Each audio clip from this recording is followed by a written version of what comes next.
कहानी की शुरुआत में हम एक ग्रेव में हैरी और बर्टन नाम के दो ग्रेव रॉबर्स को देखते हैं।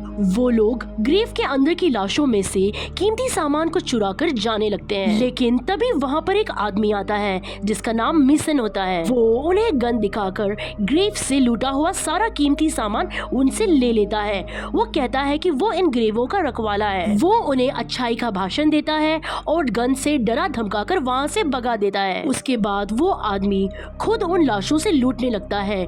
दरअसल मेसन एक चोर है जो ग्रेव के अंदर लाशों में से कीमती सामान को चुराया करता है, और ऐसा वो इसलिए करता है ताकि अपने कर्ज को वो चुका सके। दरअसल मेसन की सिचुएशन हमेशा ऐसी नहीं थी।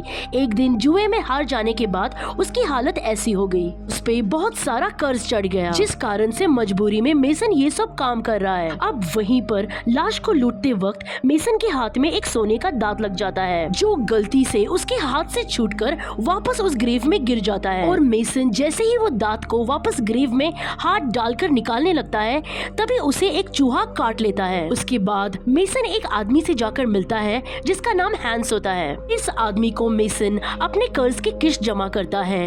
हैंस उस सामान को देख के कहता है कि ये सामान किश्त के मुकाबले बहुत कम है। तब मेसन उस आदमी को बताता है इसकी वजह चूहे हैं, क्योंकि उस ग्रेवयार्ड में हजारों से ज्यादा चूहे हैं। साथ ही मेसन हैंस को ये भी बताता है कि वो चूहे कॉफिन में से लाशों को चुरा लेते हैं। वो कहता है इसलिए कभी कभी हमें कॉफिन के अंदर से कुछ भी नहीं मिलता। मेसन हैंस को ये भी कहता है जब से समुद्री सफर शुरू हुआ है तब से चूहे दूर दराज देशों से यहाँ भर भर कर आ रहे हैं। वो ये भी कहता है कि जमीन के नीचे गुफाओं का ऐसा जाल है जिसे ब्लैक चर्च भी कहा जाता है, जहाँ ऐसी शक्तियों की पूजा होती है जिनका नाम लेना भी गुनाह है। वो नहीं जानता कि नीचे ऐसा कौन सा जानवर है, वही जानवर लोगों की लाशों को गायब कर रहा है। ये सब सुनकर हैंस कहता है वो चूहे हैं, उन्हें खत्म कर दो। लेकिन मेसन अब हैंस से कर्ज चुकाने का कुछ और वक्त मांगता है, लेकिन हैंस उसे सिर्फ एक हफ्ते का टाइम देता है। और हैंस ये भी कहता है कि अगर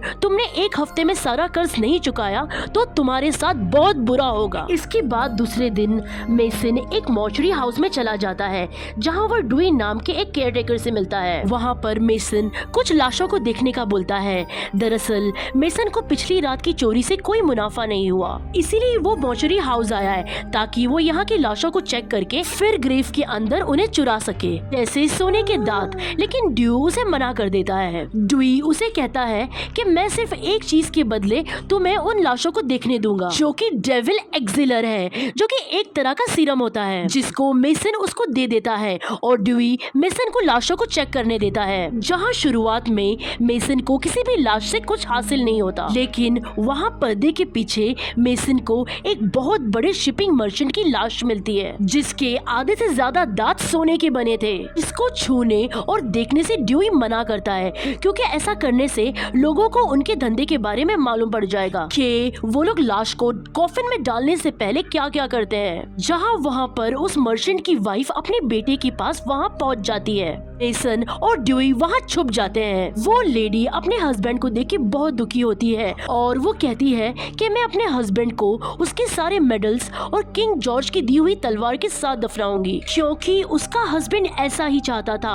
ये सुनकर मेसन की नीयत खराब हो जाती है और वो मन ही मन खुश हो रहा था क्योंकि अभी उसके हाथ में ऐसा खजाना लगने वाला था कि उसका सारा कर्ज खत्म होने वाला था। अब मेसन खुशी से नाचते गाते अपने घर चला जाता है। घर जाकर वो बस यही इंतजार कर रहा था कि जल्दी से मर्चेंट की लाश को दफना दिया जाए, लेकिन उसे इस बात की चिंता भी सताई जा रही थी कि उससे पहले कहीं वो चूहे मर्चेंट की लाश को गायब न कर दे। तभी वहाँ पर मेसन को छत के ऊपर छोटे से छेद के अंदर से चूहे की पूंछ बाहर आते हुए दिखती है। उस पूंछ को जैसे ही वो पकड़कर खींचता है तो सारी सीलिंग गिर जाती है और उसके ऊपर कई सारे चूहे गिर जाते हैं, जिससे वो काफी डर जाता है। फिर हम देखते हैं कि मेसन को होश आता है, जिससे हमें ये पता चलता है कि वो तो सिर्फ एक मिशन का ख्वाब था। इसके बाद हम अगले दिन का सीन देखते हैं जहाँ फ्यूनरल पूरा होने के बाद रात के वक्त मेसन वही जगह आता है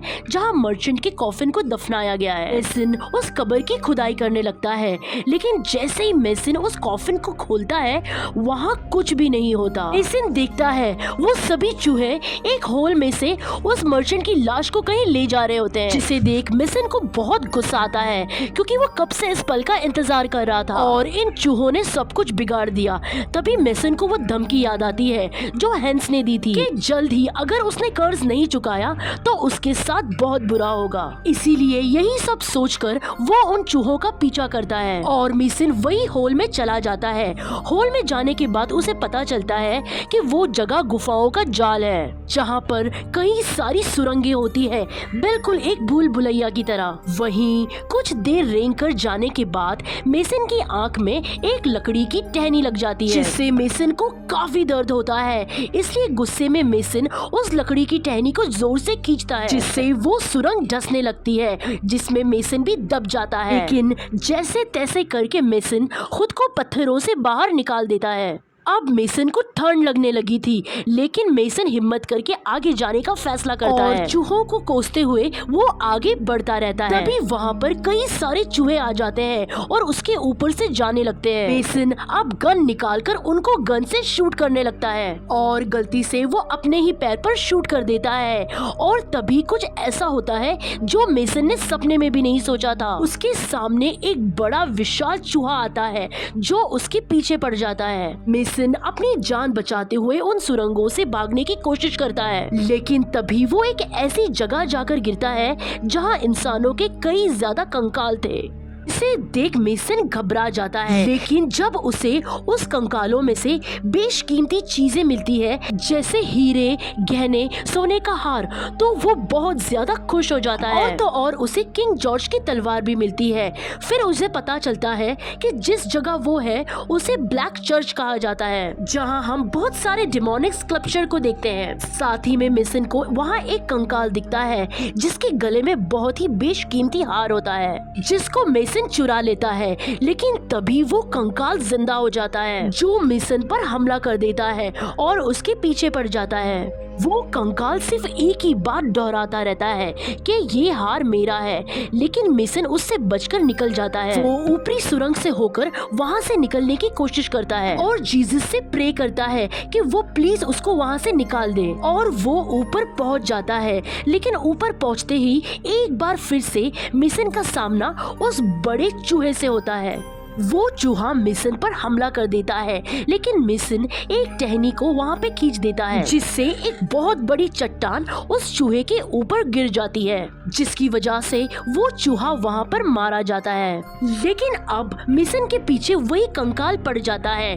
तभी मेसन को ऊपर से एक रोशनी आती दिखती है, जिसे देख मेसन खुश हो जाता है और जीसस को शुक्रिया करने लगता है। अब वो ऊपर जाने लगता है, लेकिन ऊपर पहुँचते ही मेसन के होश उड़ जाते हैं, क्योंकि जो रोशनी उसने देखी थी वो तो उसी की टॉर्च की थी, जो कॉफिन की प्लेट से रिफ्लेक्ट होकर नीचे आ रही थी, जिस पर रेस्ट इन पीस लिखा हुआ था। तभी वहाँ पर कई सारे चूहे आ जाते हैं जो मेसन पर हमला करते हैं, उसे काटने लगते हैं। मेसन सिर्फ और सिर्फ तड़पता रहता है। उसके बाद हम फिर से वही दो चोर को देखते हैं जिनका नाम हैरी और बर्टन है, जिनको हमने फिल्म के स्टार्टिंग में देखा था। और वो लोग जैसे ही उस कॉफिन को खोलते हैं उन्हें उसमें मेसन की लाश मिलती है, जिसे देख वो लोग हैरान रह जाते हैं और उसके गले में लटके हुए हार को चुराने की कोशिश करते हैं। लेकिन तभी मेसन के मुंह से कई सारे चूहे बाहर निकल रहे थे जो कि दिखने में काफी अजीब लग रहे थे, जिसको देख वो दोनों डरकर वहां से भाग जाते हैं और कहानी यहीं पर खत्म होती है।